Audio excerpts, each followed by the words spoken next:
Hello, everyone. I don't even know. This might necessarily not be things that I talk about, on my channel because I'm more politics, governance, and all of that. But just reading this one, it's just so sad. It's about Mohbad. You know the whole Mohbad story and his dad and his wife, Mohbad's wife and son, and the drama that has been going on, and the people that have come into it, different celebrities, everybody taking their own sides, everybody saying their own thing and all of that.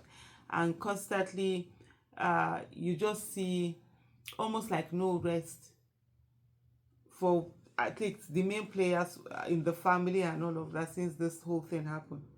But this particular, how do I put it now, article is talking. I saw one earlier before. I just shook my head. Where Mohbad's father is saying that his life got better after Mohbad's death. He said, "My life got better after Mohbad's death." He said, according to Joseph Aloba, the father of the late musician, Ilerioluwa Aloba, better known by his stage name Mohbad, his life significantly improved after his son's untimely death. I don't even know how to even describe that, but I'll just, as I'm reading, I'll just try to. I don't want to be too harsh. At the same time, I'm trying to be understanding. At the same time, I just can't, find that understanding. On September 11, 2023, Mohbad passed away under dubious circumstances at the age of 26. And we remember the whole drama that went with that. When he was taken immediately, they said he had to be buried. Even the casket that was bought was too small for him. They had to break his neck to be able to fix him. He break some parts to be able to fix him. And so the whole world was aghast. I personally didn't know him until after his death. That was when I knew him. I even discovered his music and stuff like that. But the nation was really shaking. This is a young boy who is just growing in his career and all of that. And then there were some musicians, Naira Marley and another one, is it Sam Larry, that were all entwined in that whole thing, where people were accusing them of having something, a hand in his death. Some said that Mohbad had cried out, had even done some petition or stuff like that. It was a whole lot. And since then up till now, there hasn't been rest. It's been one drama after the other. It's either it comes now or it will come out again, later. That's the way it's been going on. Mr. Aloba reflected on the improvements in his life and attributed them to divine intervention and the spirit of his late son in an interview with media personality Akin Abolade, commonly known as Mr. Lead Gaga, that was released on Tuesday. So in one way, so that's why I say for me, I'm trying to just think. I'm thinking about it to say, okay, is it that he's saying that, oh, the fact that his son died now, the son was stopping something from him not helping, or maybe like this one is saying here, that there's a spirit of him is watching over him in a way that is sort of like how do you put it now, in a way that it's what's the word that I'm looking for right now, in a compassionate way, that is looking after him. Is that what is it? Let me just say, my life got better after Mohbad's death because he's my friend.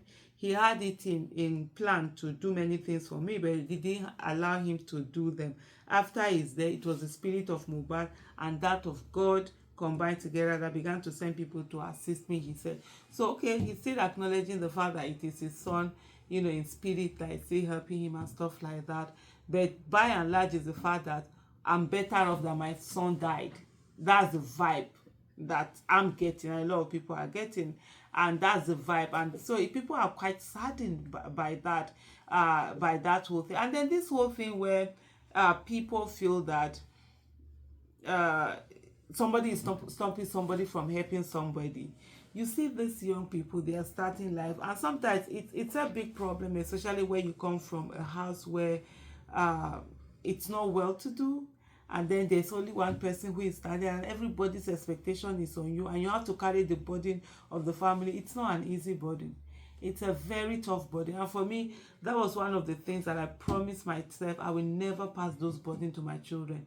I will never put my child in a position to be the one to look after another child, to be the one to have to look after me, to be the one have to look after, stuff like that.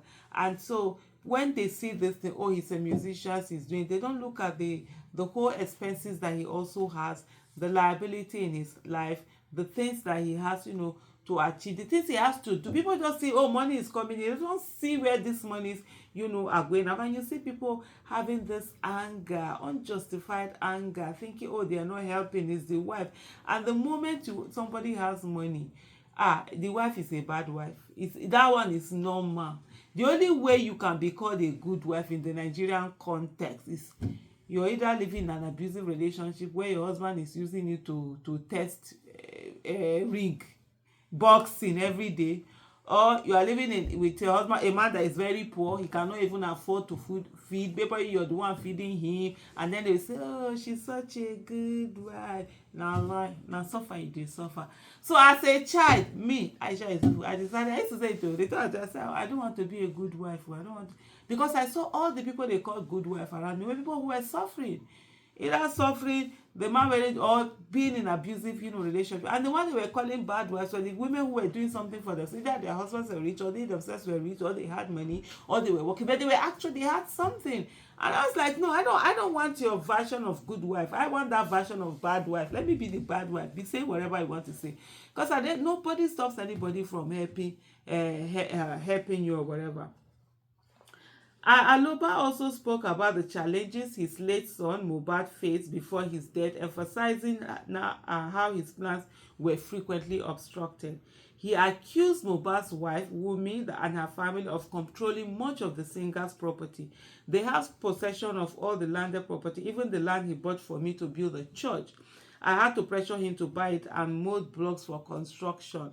That same land was later used to bury him. And so yes, when you talk about this thing, the guy has a son. He had a wife and he had a son. You can't say you will pack everything, that you expect that, oh, everything should be given to you as a father. He has a child, and so things have to be given to that. And mostly, even all the time that I've seen the whole battle between Mohbad's father, and all of that, I know it's all about poverty, it's all about money, it's all about this. And sadly, that's just the story. If to say Mohbad didn't have money now, nobody will be struggling with anybody. If Mohbad's father had money, he won't be struggling to come and collect his own son's destiny. At the end of the day, that's what all of those things are. But Aloba recounted how the singer had planned to purchase a house for him after completing a music tour, noting that the payment for the property was made before his untimely passing. Reflecting on his life journey, Aloba shared that the late singer birth marked a significant turning point. After money from Mohbad's naming ceremony was stolen, Aloba became a singer, with Mohbad joining as a backup vocalist at just 1 year. Now a capital, a singer, pastor without a physical church, Aloba recalled that the late singer had promised to build him a church, a dream left unfulfilled by his sudden demise. Since his death, Aloba has released 9 tracks and received support from Nigerians. I know the father is also now singing. I remember when they were doing that track, some people said that, oh, it wasn't too. But anyway, at the end of it all, and it's just so sad just watching all the drama that has been going on, especially in terms of the child's paternity. This was a woman who had lost her husband, and all many people were demanding for was, oh, she must do DNA, she must do DNA, she must do DNA. Okay, fine. The only thing that I'm going to say, whatever DNA that is going to be done, you understand, it must be done with him, with his corpse, not with his father. Because usually when the father was insisting, I saw in this thing, he said that he has done a DNA. That one is the one saying, the woman also has said she has done a DNA. You don't believe her own. Why should we believe your own? So that they will not do a DNA and say whether the boy is related to the grandfather. They should go and do a DNA to the Mohbad himself.